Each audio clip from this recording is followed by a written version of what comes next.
Welcome back. Now we're going back to the Group A. This is going to be a match between Vicente Reyes with the three Musketeers representing Oceania. And his opponent is going to be Brent Sosa from North America with the Lilith Loop deck. Once again, I am your host and caster, Louis the Panda, and joining me today we have Jairus. Sean, how are you doing? I am good. Excited to get back into another match here. We're going back over to Pod A. You spent the last two matches in Pod B. And just to give you some grounding of how these players are doing, Brent in the first match that you actually watched was, he won. And so Brent is 1-0. And then Vicente, his match was not streamed. His very first match, it was against Joseph Reyes. He did lose that match. So it's 0-1 versus 1-0. So the question here is Vicente going to have the opportunity to, get some redemption, break even again at 1-1 and try to make top two? So it should be exciting. Two purple decks facing off, which, you think maybe it'll be a very long match, but if anybody has played or watched Lilith Loop BT7, those games can go super fast. What do you think is going to go? What's going to happen in this game, Luis? Yeah, so it's pretty funny because whenever I play at my local stores, whenever we're going to time, it's a purple player, a purple deck. That's usually the last to end, right? But Both of these guys now have access to the Digimon engine, which is not only extremely powerful, but it's also extremely fast. You can get your combo pieces really early into the game. So even though these are both purple players, they're both different purple decks, but with the Digimon package, we might see a quick game. Yeah, and for those of you who are watching, who maybe have kept up with the limitations and restrictions, Digimon is not currently restricted. That doesn't happen until BT8 comes out. So this is full power Digimon engine. So you got the scatter mode. Once the scatter mode hits the trash, and then you can trash an Digimon with any effect on the field, and you bring it straight onto the field. So that's kind of how the Digimon engine works. Basically free level 4s. Now they don't have rush, but as you will probably see, especially in the Lilith deck, but perhaps also in the Three Musketeers, you can give them rush with a variety of different cards. So I'll be interested to see what exactly specifically the Lilith engine, what exactly Brent is choosing to run. We've got Digimon, we've got Ginkakumon Promote, which is always a favorite of purple these days, but you've also got cards maybe like Cerberusmon and Cerberusmon Wolf Mode. Sneaking its way into Lilithmon decks. I don't know if Brent is running that, and we will see, but should be very exciting. It's going to be a great game, yeah. For the Musketeer side of things, the thing about the Digimon package is that, yes, it's summoning free bodies, but it's the cycle it could do, right? If you have an Digimon, on deletion is drawing 3, discard 2. You have a Gabumon under that, you draw 2, discard 1. Demimeramon under that, you draw 1, discard 1, right? So that's one Digimon, one chain that on deletion is drawing you 6 cards, and you discard 3. Or 4, that's a lot of cycle to discard those 7 cost options and set up your BL Star as soon as possible. Yeah, and I will say the Happy Bullet Shower and Gavalt Schwarmer should put in, it has the potential at least to put in a lot of work against a Lilith Loop deck. Because yes, Lilithmon, big bad, can do a lot of things, but really Lilith Loop does play more of a rush style approach with swarming the field with those Digimons, and it'll be interesting to see if that proves a real Achilles heel against it, because Lilith doesn't necessarily have a lot of ways to get rid of those corresponding Beal Stars on the other side. Yeah, we may no longer have access to Mega Digimon Fusion, but do not slip on Lilithmon. She's still very powerful. The deck is still very explosive, and I can't wait to see what Brent Sosa can do with it. All right, then I guess we should just get into the match, Luis. They are ready. They are getting started. So let's send you over there. Let's do it. It's going to be a great one. Once again, we have Vicente Reyes from Oceania with the Three Musketeers going up against Brent Sosa representing North America with Lilith Loop. And it looks like the Lilith Loop player is going first, choosing to Evo Gabumon over the Demimera as the choice of egg, and then going into Promote to just pass 2. So close to what I call the perfect stack, because in Lilith Loop, the perfect stack is the Demimera, the Gabu, and the Digimon scatter mode. If you can find that, it's a draw 6, discard 4 combo. It's crazy. Yeah, that's exactly what I was talking about. But again, in this case, it could be used by both players. Vicente, he wants to not necessarily summon those free Digimons, although he would take them. But it's more about the draw and the discard. And he's going to just hard drop the Digimon scatter mode. Not like the go-to play you would want to see, but honestly, for a play cost of 4, it's still very efficient to get a champion out there with such a powerful effect. Yeah, I think that's one of my favorite things about scatter mode in particular, is it only has that play cost of 4. So it's basically, like a Vegemon. It's it's the kind of Digimon that if you put it out and it dies, like if your opponent has an answer to it, you don't actually mind. Like the point is for it to die, right? Yes. So it's kind of like, I'll leave you at 2. This is the best play I got. You can see, however, Vicente's hand pretty awkward here. I will grant him that it's a kind of awkward hand full of option cards, but we will see how this pans out. I was wondering if he might Digivolve into the Lady Devimon right away. Put his 1 in a 1 and get that card draw going. Instead, he's going to swing with Denkaku. There is a world in which he would have survived, and then he could still have done that. But honestly, on deletion, it's not bad because he's still getting the cycle, the card draw and discards from these on-deletion effects. And one card that I actually really want to point out here for Brent Sosa and his deck is the Tsukayamon Rookie. I believe it's not something you would expect in a deck like this, but we were kind of talking about it, and maybe it has a lot of potential. Yeah, and this Genkaku dying actually did help quite a lot because it did draw him into rookies that he could Evo on following turns. So I'll be interested to see what he chooses to do here. Maybe just play a Gazimon? Yes, this is excellent. Yeah, Gazimon, put your opponent at 1, and he'll just start another chain next turn. As for Vincente here, I really want to attack with the Icemon and start discarding. Look at his hand, is full of those 7-cost options. Yeah. Drawing the Gazi was really nice though for turn because that actually gets you the Beelstar in hand, so you have 2. So it does die. That's perfect. Yeah, a nice one into another Icemon. Not bad. Again, the draw 3, discard 2 is just such a powerful effect. Ooh, draws a sword. Defeat. I like the defeat in this list. And an Icemon, so he can actually play that for free. Yeah, that is best case scenario. And it was the very last draw too. Yes.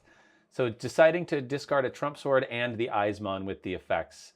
Yeah, I mean, I would say overall, pretty good little turn there. Play the Soundbirdmon, which will gain you a memory. Well, I guess you won't gain you a memory of Gazimons on the field, but you can trash one of those options from hand. Yeah, plus, you don't want to drop a Beelstar against the Gazimon like this. It's a bit too early for that. Want to hold until she's cheaper. I can get, more value out of her effect. Not a bad answer for Vincente here. Yeah. Brent, though, getting that Tsukai in hand so you can Evo the Tsukai, hopefully draw into one of those scatter modes. Otherwise, probably stuck going into the promote here. Yeah, you can see he starts to pick up his combo pieces, all these low-cost options that are super powerful with Lilith one. Lilith nowhere to be seen just yet, but he's got some time to find one. Now, this does put him in a bit of an awkward spot because he could promote here, go over promote, but you don't necessarily want to go into Lady Devi and Raging. You want to get that draw 3 trash too. Oh, this is... for sure. I'm not going to lie. Yeah, I guess going into the Cerberusmon here. So for those who don't know, the way that this Cerberusmon works, and he has 3 Cerberusmon wolf modes in hand. This Cerberusmon can swing. You could choose to swing over the Icemon that is most likely swinging here. But if you don't, you can swing into security. He has 2 Calling from Darkness in hand, so he'll actually be able to manually kill the Cerberusmon if he wants. But play the wolf mode, delete the Cerberusmon. The wolf mode has rush. You get all of the effects of the stack, minus, I guess, the Tsukai because of the Gazimon coming out. But interesting. Yeah, but maybe that's one of the reasons why he bows to Tsukaya. Because once you're doing the mode change, if you will, you'll get the extra memory, right? Oh, actually, this is interesting. The Gazimon would turn off the gain 9 memory effect of the wolf mode. Actually, yes. So what he actually needs, he needs to find a Deathclaw over the Calling from Darkness here just to get rid of that Gazimon. Yeah, sometimes it's funny just how much one Gazimon can annoy your opponent in this sort of matchups. That effect to prevent memory gain is just absolutely massive. Oh, interesting. Choosing to play the Nailbone and really put the pressure on. I'm assuming going to bring back a scatter mode and maybe the Vial. No, the Soundbird, because it's a 4 and a 3. Yeah, this seems like a pretty good play. Looking at his hand, he doesn't have a ton of options, and this is a way to keep up the pressure, keep the Gazimon out there, do not attack with it. It's going to prevent the shenanigans. And then we'll see how much you can get out of those BL stars. The Lilith is picked up. It's not going to do enough, though, because the opposing Gazimon here is really painful. Yeah, the funny thing is, you were saying you don't want to Digivolve into Lady Devi in the racing, which is definitely correct. But funny enough, if he had done that, then the Lady Devi and Herald would give him an answer to the Gazimon. That's right. You could Evo the Lilith, play the Calling from Darkness, and then kill the Gazimon with that effect. Yeah, and if you order your effects, you can order the Lady Debbie first and then the Lilith effect after. Yeah, but it's too late for that. He really can't do it anymore. So how is he going to answer that Gazimon? And you don't expect your opponent to leave you at 4 memory. Course, yeah. That's the other thing where you're like, I'm playing 1 turn at a time. 4 memory.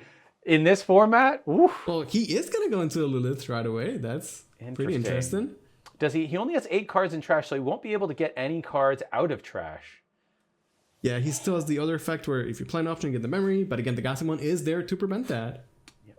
Swinging over the Eismon, fair enough. But you've only got 2 security left, so you're in this really tough spot here of, maybe there's a Deathclaw on security. It happens, right? Yeah, I mean, those are cards in his deck. Yeah. So, security could play a huge role in the game for sure. And I guess your only option, just play the analog, leave your opponent at 1, and hope. That's really all you've got. Yeah, in this game, you could see just, the power of the Eismon engine for Vicente. Like, he hasn't really played any Musketeer cards except from that Nailbone. But just having Eismons cycling through his deck, getting that free body, is putting so much pressure. And that Gazimon absolutely key there at stopping Brent. And I think if you're Vicente here, I think your goal is to you swing. You get the Evos, you see all the cards you can in hand, but then you start swinging. With the Gazi last in case you hit Jack Raid in security. Exactly. Yep, scatter mode one makes first sense. For sure. So we're looking for a Deathclaw here. It's a Gazimon. I mean, I guess the scatter mode doesn't die, which might be a benefit to you. I know that purple players, they always want their scatter mode to die, but if it survives, it still must be dealt with. Yep. And then the Gazimon. There is no Deathclaw security, and wow, that was a quick game 1 going to Vicente here. Yeah, very quick game 1. I mean, I think that what you sort of see from this, it was a Beelstar, like a 3 Muskets deck technically, but really, to your point, it didn't really run like you would think a Beelstar might, because usually Beelstar, it's all about late game. But now with the Eismon engine, Beelstar has a rush option, an early game pressure that it didn't really have before. And at the same time, you can see from Brent's perspective, yes, the Lilith needs to set up its combo pieces, but he was able to get a Lilith out. He had Cerberus mode. He had the mode change in hand. He had options. He actually could have had a really solid turn, but the Gazimon just said no. Yeah, that Gazimon there, and I think that's, if anybody is playing, any deck that has the option to play those memory blockers, that's the reason that, Yellow Hybrid is running some purple cards and running a purple base is not only for Schwartz, Lorsatz, and Kari, which are both great, but you also want to have access to Gazimon. And without that, it can be, it's awkward to throw things down for 3 that give you really no other effects, but without it, it can be really difficult if you're up against something that can gain a ton of memory, like Lilithmon especially. Yeah, and not to get too off topic, but that's why when I look at the green decks that are playing this red base and all this cool stuff, it's cool, but in my heart I'm but Terriermon, man. Terriermon is so good. It is. Because you can be super aggressive, but all your opponent needs is, especially Lilithmon, all you need is 1 turn to really pop off. Yeah, and that could have been that turn for Brent. He was pretty set up. We'll be interested to see here who chooses to go second. If I were the Lilith Loop player, I might actually, you don't get to see your hand before you choose. I'd probably still choose to go second and force the Lilith Loop player into giving me all the memory. Yeah, and this is going to be a crucial match for both players. You know, Brent currently has a 1-0 record, so winning this set would put him in a 2-0, which is a fantastic score, and he would be likely to move out of the groups. While for Vicente, it's kind of the opposite, where he lost his first game, and he really cannot afford to lose a second match. Yeah, it's going to be tough if you go down 0-2. So can Brent get, I mean, as a best of 3, a reverse sweep is not really that, you know, impressive or as much of an accomplishment, but that is what it is, you know, losing the first, but trying to come back and win 2 in a row. We do see their hands initially, and the Beelstar player here, I mean, it's that's not a good horrible. hand, right? It's not horrible, right? You got the scatter mode, and you have an Eismon in hand to start. I'm assuming that 3 Muskets is going to go first. If I were the loop player, that's what I would have chosen. So you will be passing 4 memory, which is quite a lot. It is, but we saw this exact same play last time, and it actually worked out just fine, right? Like, yes, passing 4 is a lot, technically, but also, like, hey, 4 memory for a champion that does as much as Eismon scatter mode, you will take that. Let's see if we can find a scatter mode on the loop side. Interesting, choosing the analog youth before. I guess it's interesting. I wonder if he's, like, the math in his brain is like, I'll see more cards this way, which perhaps. There we go. There's a scatter mode. That's exactly what you want to see. Yeah, it's not bad. Gonna take the scatter mode. Goodbye, Gasimon and Lilith. Now you can go into the scatter mode, draw a card. Oh, that's perfect. Oh, actually, you and can then go play another one? Yes, that's exactly what I would do. Yeah, it's a pretty solid turn. One thing that I find really interesting about this Lilith decks, and again, we don't know exactly Brent's deck here, but I've just seen this in general, is that they're not really playing like the memory mat, even as a one-off, and they just rely on these analog youths to get them the extra memory. Yeah, I mean, because of the way that the Cerberusmon combo works, right? Yeah. Assuming there's no Gazimons out, which is important. If you have the Cerberusmon, which I assume he'll take a Cerberusmon here. He might take a Gabu, but I would, yeah. That Cerberusmon, if it has a stack and you kill it with the Wolf mode, you don't just stay at whatever memory you were at. You can tap both Analog Youth, and all of a sudden it's a gain 2 memory and get a rush body on the field that has 9k at level 5, right? Right, and if his stack had the Sakaimon, which we see him playing a lot of, he's going to get even an additional memory on top of that. But I will say, do you spy what the top deck was for Vicente? It was a Gazimon. Yeah, now the Gazimon is going to the back right now, but you best believe as soon as he comes out, he's going to be very annoying for Brent. So we got draw 3, trash 2. Does he get 2 Eismon off this? No. Well, he's going to get 1. That's still pretty good. And then I guess you don't need 3 Beelstars. Maybe not. Oh, choosing not to play the Eismon here. That is very interesting. Oh, this may be, and then just playing another scatter mode. Yeah, playing the scatter mode definitely seems like the play. You don't want to Digivolve over that Gazimon since we value that effect so much. And again, yes, it's 4, but this time you're only passing over 2, so that seems pretty solid. I wonder what the rationale was there of not playing the Eismon for free. Maybe just holding it for a more explosive later turn. Well, now we have Brent swinging with his Eismon scatter mode. We're going to see what hits in security. It's going to be a Beelstar. So. Interesting, though. 2 Beelstars accounted for. If you are Brent, you can actually make a pretty quick read as to what your opponent's hand was probably looking like, discarding a Beelstar and then hitting one in security. Oh, for sure, yeah. And, you know, when you have some of the best players in the world, it's that extra, right? You're like, I know what I've seen, and based on that, I can make some assumptions, some educated guesses as to what the rest of your hand might be. I will say, we have a very interesting play upcoming, which is the Eismon comes out from the scatter mode. He will gain 1 memory with the Sukai to go to 3, and then draw 1 trash 1 Demi Mira. You could go either directly into the Cerberusmon Wolf mode, or if you want to draw and trash more cards, now that you have 3, you could Evo the Cerberusmon regular, and then play the Wolf mode before the Gazimon comes out. Yes, I like that. Just tap ensure that both you get analogically. Yes. Yeah, like not only do you get the memory and everything right away, guaranteed, but you also get the extra hatch, which actually speeds you up by quite a bit. Yeah, so this is one of those Lilith turns where it is very explosive. And yeah, he's going to get the extra hatch. He has a Sukai that he can put down in the raising area into another scatter mode to leave your opponent at 2. He's even got a Jack Raid, so he could actually leave his opponent at 1 here with 10 cards in trash. Yeah, and this is only possible because he was able to discard the Icemon and get that free level 4 into play, showing the power of the Icemon package. So tapping both analogs, maybe just tapping, tapping both here feels... I think so, yeah. Because then you can, like play a Gassian and choke your opponent out, for example. He still has quite a bit of card draw, though, so we'll see what he can pick up. He'll draw 2 and trash 1. Do you get another? No, you don't get another Icemon. I was like, that's a very greedy combo. Yeah, but honestly, Brent looking pretty good. The fact that he was able to go into some of his combo shenanigans before the Gassimon came into play. Wondering...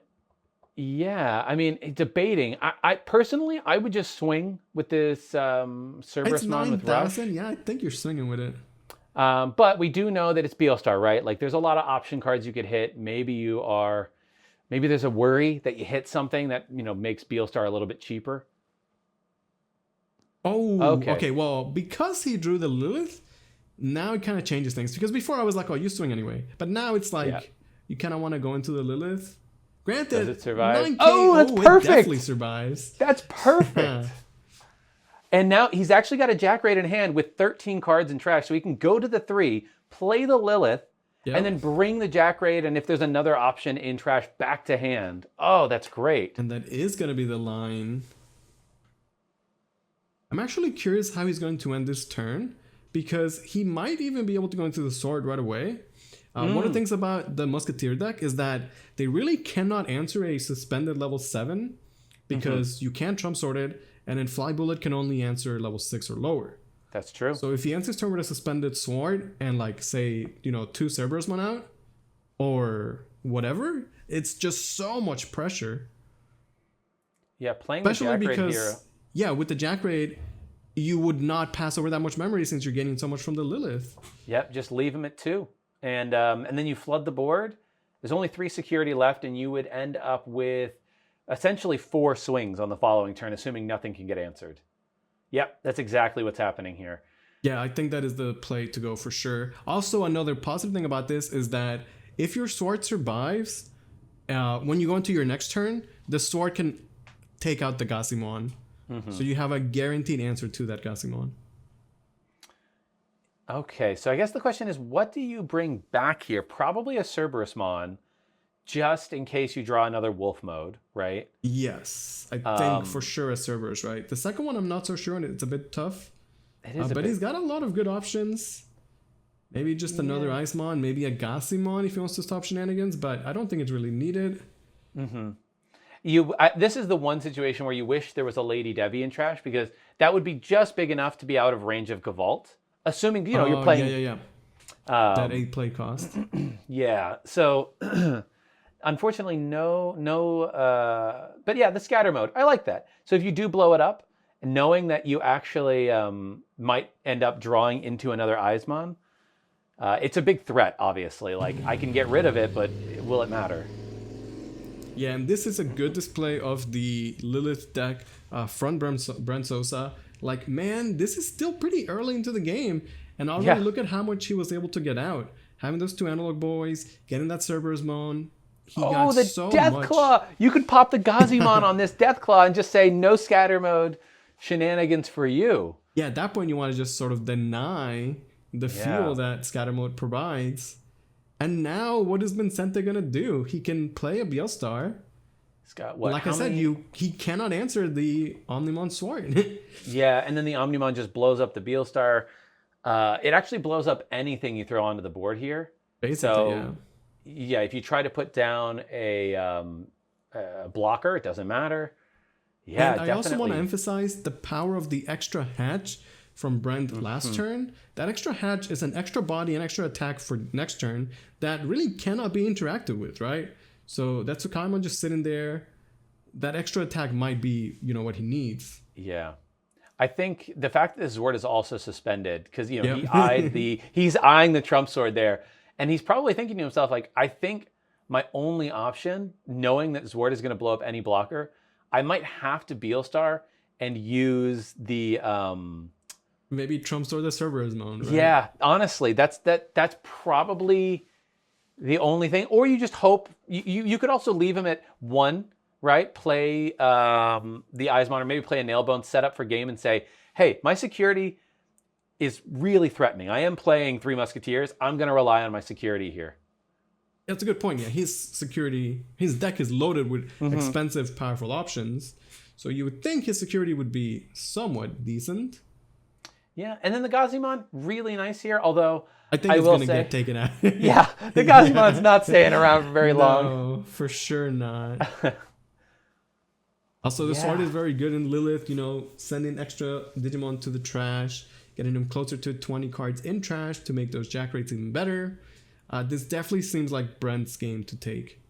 Yeah, and I guess Brent has a choice here, right? He has the cards in hand and the combos to probably clear board, or does he just go for game here? I mean, it's a hard call, right? Like, I think going for game, sometimes that aggression is what you need because you don't want your opponent to be able to draw into any combo out of this. I think either way, you start the way he started this turn, which is make sure you get your Lilith back and get that Gazimon out of the field. Yeah. And now, based on what security hits, he can make a better informed decision of whether he can try and end the game or, make sure he's answering the board. I will say, no Cerberusmon. Yeah, he's just going to go for game. Yeah, he's going to be going for game. Ooh, security has not been great for Vicente here. Yeah, swinging with the Icemon in case there's a happy bullet shower. Another Lavramon, and wow, that is going to be game 2 going to Brent of a fantastic Cerberus turn into Lilith, into Sword. Yeah, I think in that one, you especially saw, what we were saying earlier, like Lilith Blue can have 1 turn. All you need is 1 turn, and the game is completely turned around, right? Like Gazimon and Raising. I'm sure the 3 Musketeers player, that was, I think, turn 2. Plays the Icemon scatter mode, and then I think goes into the Gazi and Raising on turn 2. And it was 1 turn too late for the Gazimon.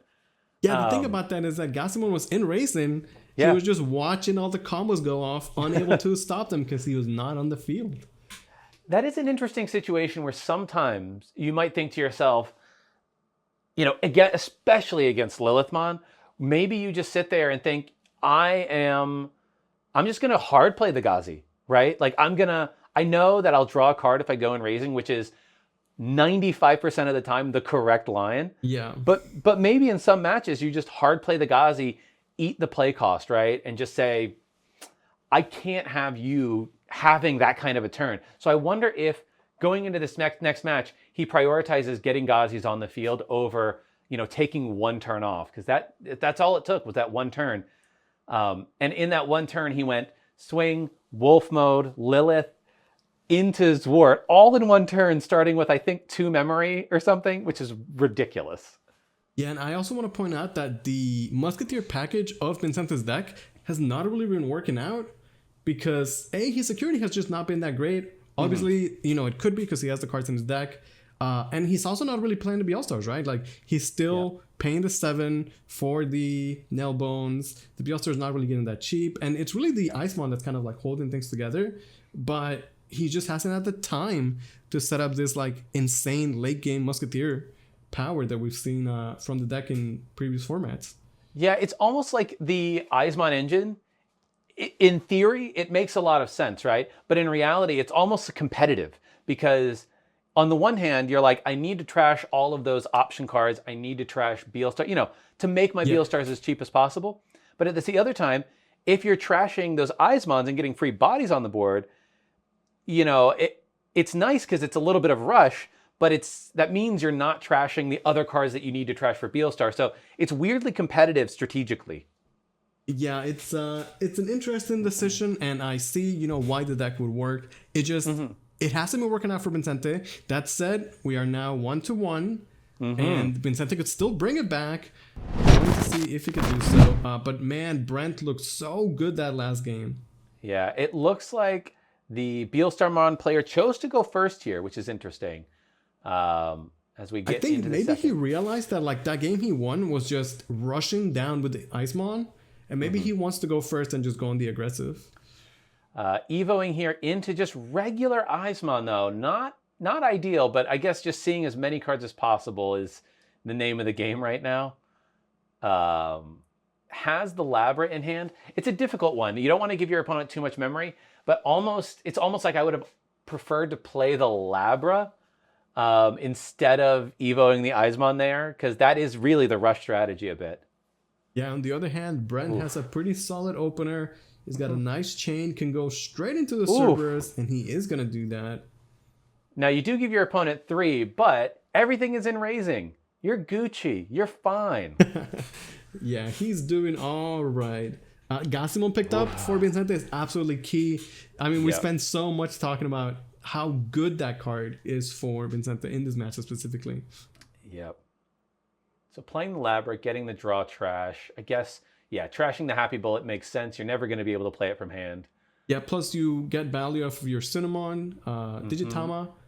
You want to make sure you get its draw before you potentially attack with the Icemon. And is he just going to hard play the Gassi? It might be time. He decided to swing first before he hard played the Gazi. Yeah. I think going a bit on the aggressive is the right line. There could be a tamer insecurity like an Analog Boy that could make this potentially risky. But honestly, you have to take this risk, right? Yes, I agree. And you have to throw the Gazi because that Cerberusmon is wildly threatening right now. Oh, yeah. This is only turn 2 for Brent coming up. Yes. And already with the Cerberusmon online, you can already, we saw the potential last turn. Oh, the Deathclaw. Okay. I mean, honestly, I will say. That's fine. Yeah, it's fine. And it's lucky that you didn't play the Gazi first. Yes, exactly. Yes. Hey, Labramon did his job. He drew 2 cards, discarded 1, and he ate a Deathclaw. Yeah, that's actually huge. And now Brent, looking at his hand, does not have the Deathclaw, doesn't even have the Werewolf mode, but the Cerberusmon threat was great enough where, at this point, I guess, I don't know, do you just maybe swing over the Eismon? I think yes. Yeah. The 6K is greater than 5,000. Can at least get that body off the board. I'm not sure what he wants to do for the rest of his turn, though. Maybe setting up a second stack. Could be Sukaya or Gabu and then Digivolve into the Icemon. Yeah, I like that. Just basically set yourself up for... I'd go Gabu into Eismon. Set yourself up for a following Lilith... not Lilith. Lady Devi on the following turn. Yeah, seems like a pretty solid play from Brent. Gonna keep the card draw going. Picks up the Lilithmon.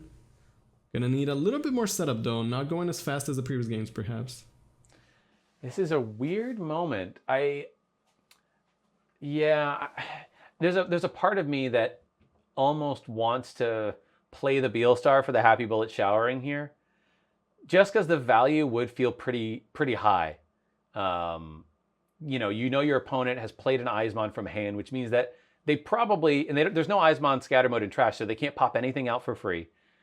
It's a lot of memory to pass over. But again, we're seeing this thing from Vicente where he doesn't want to play the Beelstar because it's still too expensive. But instead, he spends 7 for the option anyway. And then you still just end up passing so much memory. And it's like, at what point do you want to, take the Beelstar? And I guess he didn't want to pass over 10 memory, which is definitely, correct. But it's a lot of memory. We've just seen this over and over again where the Beelstar is just not coming online. Yeah. I mean, maybe just waiting, saying, hey, you clearly are a little bit bricked up. Got maybe an awkward hand. And to be fair, the Gassimon is still out there, right? So yeah. And the Gassimon, it matters. It's really going to keep putting in work here. So as long as that sticks on board, and no Deathclaws in Brent's hand, so a very annoying Gassimon. Yeah, do you even swing with Cerberus here? I feel like you do, because the draw, you would effectively draw 3, trash 2. I still think that's valuable because maybe you'll draw the scatter mode, right? Yeah, honestly, here's where the Lilith deck is so tough to play. And you can see why, sometimes it takes the best players in the world to make it work. It's so many different decisions, so many different lines of plays you could take. I'm even wondering, what if we just build a Lilith in the back? And yes, you want to Digivolve Lady Debbie in the front, but if you do it in the racing, you can guarantee that you have an answer to the Gassimon for next turn. That's true. And you have the calling. So if you don't swing Cerberus, you just kind of leave it there. If it survives, big question mark against 3 Muskets, but if it survives... Yeah, you just, I think with 5 memory, you could go Eismon, Lady Devi, go straight into... Yeah, go straight into Lilith. Yeah. And then give him 3, but now you're super set up for next turn. Oh, it does survive. You know, I don't hate this because it does put you out of Trump Sword. So. Yeah, and at worst, you would like gain a memory and draw a card, discard, which is like totally fine for him, right? Yeah. Okay, going to... Is it just Lilith into Sword then? I guess, honestly, yeah. I mean, that's what I was saying last game. They cannot answer a suspended level 7. That is very true. So instead of doing the Lilith into raising, just choosing to go Lilith on... Oh, no, or not. Okay, no Sword yet. Yeah, see, that's what we're talking about, right? The Lilith, so many different line of plays. It's not like any of these plays were bad. It's just they're just different, and this is the play that Brent has taken as the experienced Lilith player. I will say, honestly, this is... Like, I get... But this Lilith is now liable to get cleaned up by Flybullet. Yeah, this is definitely... It's a scary Lilith mod. If I'm the Beelstar player, that Flybullet in hand is like, yes, please. This has to happen this turn, because if it doesn't, right? it's not going to work out for you. Because you might want to think your Gazimon is going to survive, but like you can't bet on that against a deck that plays Death Claws. Okay, so at this point, what if you Digivolve the Icemon over the Labramon, swing, discard this expensive options, and now we play the Beelstar? I do like that. I mean, you're giving your opponent potentially more memory, but just choosing to Flybullet, playing it very slow here, which is interesting from Vicente, which does, I will say, it plays into the play style of Three Muskets a bit, like that choosing to go with that slow play, but getting another Eismon there off of the draw one, trash one, just trashing, calling from darkness. I think that's fine. Yeah, he's not going to get the memory from the Tsukai and Herald because of the Gazimon. But he does go all the way up to 5. Except now he doesn't have the Lilith to work with. Granted, he can always get it back later, but... And I will say, you do have 2 Eismons in hand and the scatter mode on the field with 5 memory. That's pretty good. Yeah, maybe that's pretty good. Let's just go Eismon Rush, right? And what you could do, you could actually, instead of swinging the Eismon, if you wanted, just could Calling from Darkness, bring the Lilithmon back to hand, right? Yes, that and is then definitely play an option. The 2 Eismons in your hand for free. Yeah, this game is honestly pretty close. Both players have 4 security. Both players are setting up, their trash, their plays. Like that, we have not seen the Beelstar come online just yet, but every turn she gets cheaper and cheaper. The discount's going to be greater and greater. But we're going to see how much can Brent take out of this turn, because he does have a lot of memory to work with. Yeah, it's one of those awkward moments where like the Gazimon definitely is good, but if your opponent is constantly being left at 5 memory, okay, yeah. Flybullet? What do you Flybullet actually? That's a tough one. Yeah. Because so you Flybullet the scatter mode. He drew the Liliths, by the way. Yeah, so he doesn't need to use the calling. Yeah, if you wanted to, though, you can always just call from Darkness the Sakai, who's still on the board anyway. Yeah, for a draw 1, trash 1 effect, which is not so bad. But now you can get double Eismon, discard. I have to imagine that's the play. I guess the question is, what is the follow-up? I mean, you could go Lady Devi over 1 and Ginkaku Promote over another to give one of them rush, right? That is an option. Ooh, choosing to only bring 1 out. That is interesting. Yeah, I don't know. Okay, Lady Devi. Playing it slow. He goes to 2, draws, and discards a lot. Now, he could go into Lilith and pass, but like I can't imagine that's the play, because the Lilith would just get answered again, right? I guess he knew that he had another Eismon in hand, so the Lady Devi, he could bring out a second Eismon anyways. He has the Wind Raid. He does, but he doesn't have a Tamer. Oh, you're right. He doesn't have a Tamer. Yeah. Oh, man. That changes everything. Yeah. Yeah, and it's, I guess, choosing to discard. He could put another Eismon on the field, but I guess he just wants to hold them. Playing very, very conservatively here for Brent, which maybe makes sense. This is such an interesting game. So he's going to go into the Lilith, just choke him to 1. And I guess the idea is that, like, okay, if you're going to Flybullet or Trump Sword or Beelstar this Lilith, you're going to give me back a lot of memory, right? Yeah, I guess, that's interesting. Went to the Lilith, chose not to bring any option cards back to hand. I know there was 1 Calling from Darkness in the trash, but I suppose didn't feel it was necessary. Yeah, I mean, he has 1 in hand. Maybe he wants to keep his trash trash larger. Yeah. Again, though, I'm looking at that Beelstar now, knowing the Flybullet is in the trash, and I'm just like, at some point, you bring the Beelstar down, you blow up a second Lilithmon, and you say to your opponent, I don't know if you have, maybe just going to play another Fly Bullet. Yeah, again, we've seen this from Vicente the entire set. He doesn't play the Beelstar. It must still be a bit too expensive for his taste. Just paying 7 for the option. But like I was saying, like that's 7. You're passing over 6 memory. Yeah. Doesn't even attack with the Labra. Yeah, it's definitely an awkward spot because like I understand not attacking with some of these cards sometimes. Leaving him at 1, that was big because he couldn't go into scatter mode. For sure, and then yeah. swing, that was a great play from Brent. Yeah, yes. I mean, I think Vicente really believes in the Gazimon, which, to be fair, just by standing there menacingly, like he's doing a lot. That is true. That Gazimon is putting in work. Yeah. Boy howdy. Yeah, but he can only do so much if you pass over 6 memory. yeah. Like the Gazimon sitting here, like carrying a heavy load, going like, I can't do this alone, my dude. Help me. All right, what is gonna be the play this time for Brent? I mean, there's another scatter mode there in hand. Yeah, it's fair. Swing the Eismon while you can. Honestly, at what point is it just, like I said, scatter rush? Because he does have a sword defeat. Now, this is what gets weird. If he'd chosen to play the Beelstar, you can't know this, but if he'd chosen to play the Beelstar, all of a sudden, you actually have game on board. Or if you'd swung, right? That's sometimes, sometimes there are moments where, in retrospect, you're like, maybe I should have been a little more aggressive.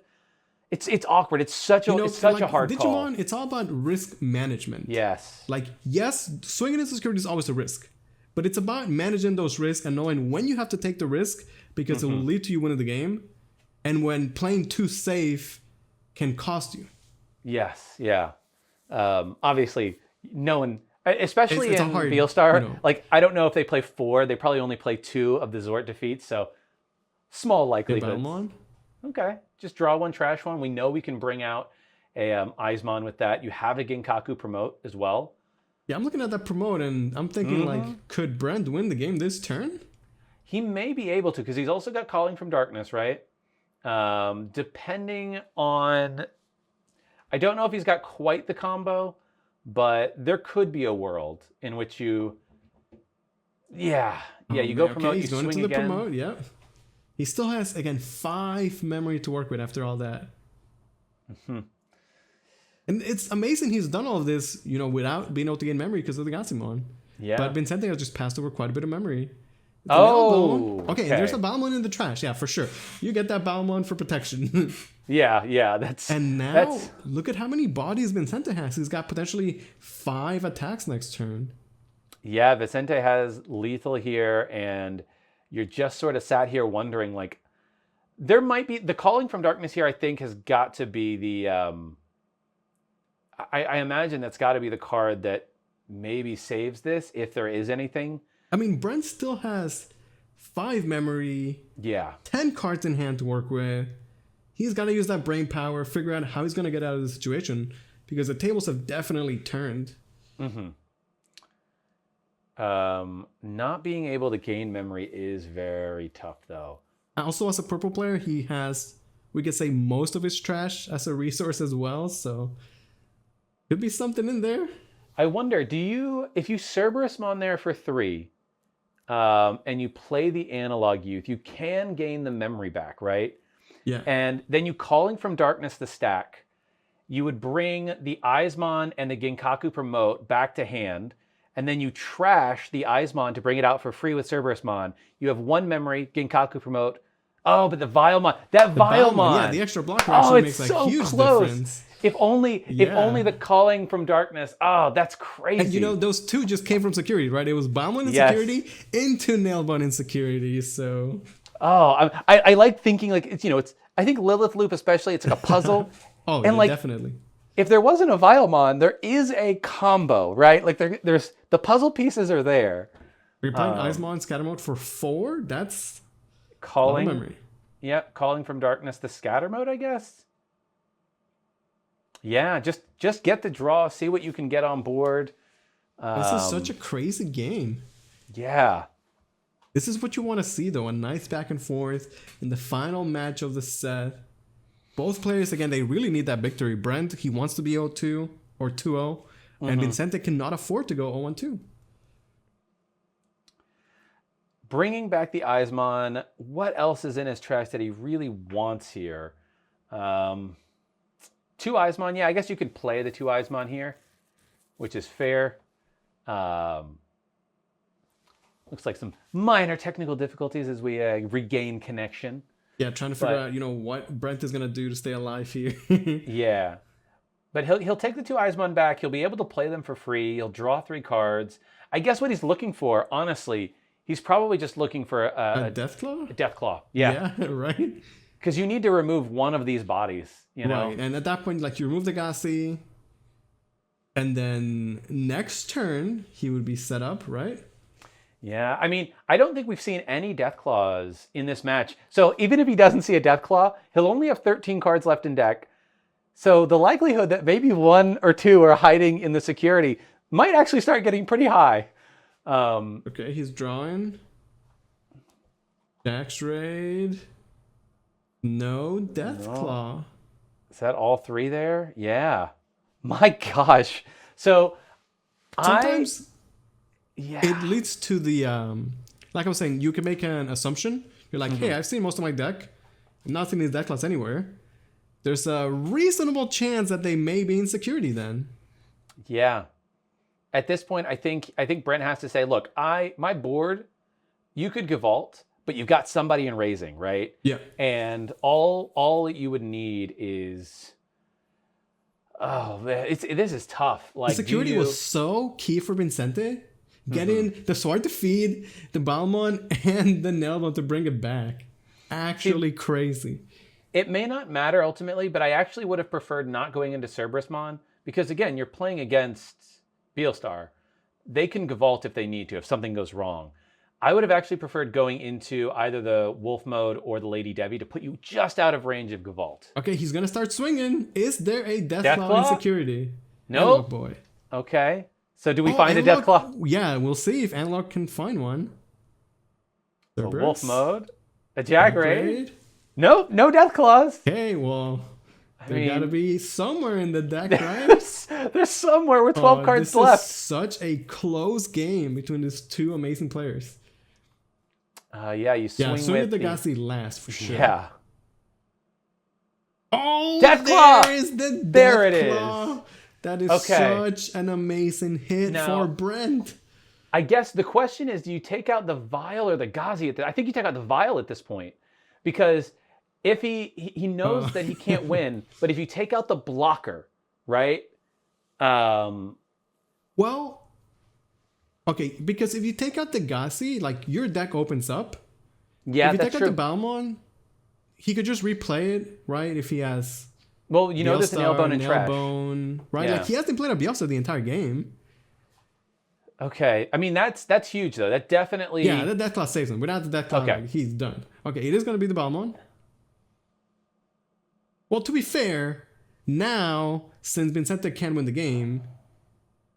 Is it another Deathclaw? A Deathclaw for the Ghazi? No. Okay. I was I'm like, he has to clear the board, though, right? He does. He does. And this is the one attacks now. And this is the moment where yeah, you have to both clear the board and set up a blocker. Which is just not possible. Oh, that Deathclaw was insane. But like we were saying, Brent had seen so much of his deck, he could not find it. So sometimes you just believe that it's in your security. Interesting. Evoing the Eismon here. I guess there is a world in which Vicente can win. If he swings the Eismon, it dies, and he can bring on an Eismon, and if he finds a promote, he can go into promote for game. Okay. So it does die. Yeah, take any chance that you have at all, even if it's a low chance. You know, sometimes like, all delete. All delete? It is, but it's not enough. Oh yeah, he can even play it, right? He's got the Omnimon sword. He does. But the one rookie in raising is doing you in here. Oh, that Gabumon. Wow, what an insane game. What a crazy game. Honestly, a fantastic set overall. It is, it is. I wonder how many, he might be thinking to himself, how many things are in trash? Can I play the Beelstar, play the Gavalt, and get to play any other card on the same turn? I don't know if he's got enough I mean, to make honestly, that Beelstar one. He held on to that Beelstar for so long. This would be the payoff. If he could play the Beelstar and then still do something else, that would be like, the reason why he held on to that Beelstar for so long. The ordering is awkward, though, because you kind of need to... If you can play the Beelstar and keep turn, then that Calling from Darkness could actually go and get you another Beelstar if there's one in trash, a second one in trash. So, interesting. I don't think it's enough, though, right? I would agree. I don't think it feels like Vicente is so close, but the Death Claw... Oh, we're drawing here. I'm not sure why we're drawing. Oh, he's drawing for the Sunamons. The Sunamon effect. Yes, because he did discard from the Icemon, right? He gets 2 draws from the Sunamons. But no other ways to trash currently, which is maybe what's going to be it. I would it be is a little very sad close. if he goes the entire set without being able to play a Beelstar as the Musketeer player. Like, that's your bread and butter. It is. I mean, again, though, like it's a late game card, and the Lilith deck especially can really rush down if it finds its pieces early.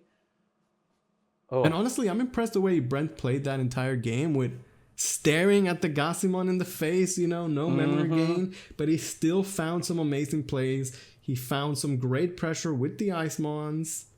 And then at the end, honestly, he just believed because he had to. Yeah. It's hard to say how many are in there. There's at least 7 cards in trash that would reduce the cost, but you really need... I mean, a perfect world, you have 12. And a Beelstar in trash. 11, but I don't think he has that many. Play the all-delete for the memes and call it a day. Right? Looks like he is going to play the all-delete. Going to put Brent to 9. Doesn't matter, unfortunately. Yeah, it wipes everything. Tamers included. Honestly, a really close set overall. Yeah. Well played from Vicente and Brent. But it is Brent that is going to take the set with this Gabumon. And that's going to put Brent in a 2-0 score. Yeah. Brent, the little Gabumon that could here, the little guy in Raising, that was all that mattered. Just one little guy in Raising. You're sitting here like, I have so many answers except that thing. And I think also that's probably why, in retrospect, it was a really good idea to get rid of the blocker, because I think that might have made it a really awkward situation. Yeah, great decision from Brent. And again, very well played overall. I'm really impressed with the Lilith deck overall. The Cerberusmon package combined with the Icemon package just comes together, and then you still have the classic power of the Lilith, some new additions like the Sukaimon. Honestly, really well played from Brent, who again is now 2-0 in his group. Amazing. Yes, Brent going 2-0 with Lilith Loop. I don't know if anybody expected Lilith Loop to come out of the gate like this in this tournament, going 2-0. See if Brent can take it all the way to the top 4.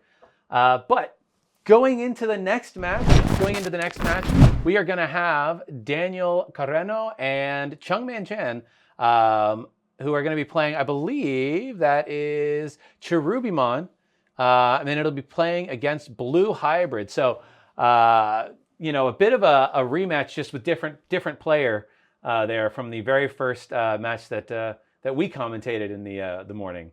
Yeah, that's going to be a great game, and it's going to be commentated by Egman and Espira, so give them a shout outs. Thank you guys so much for watching. Stay tuned. We'll have some more amazing Digimon games for you guys.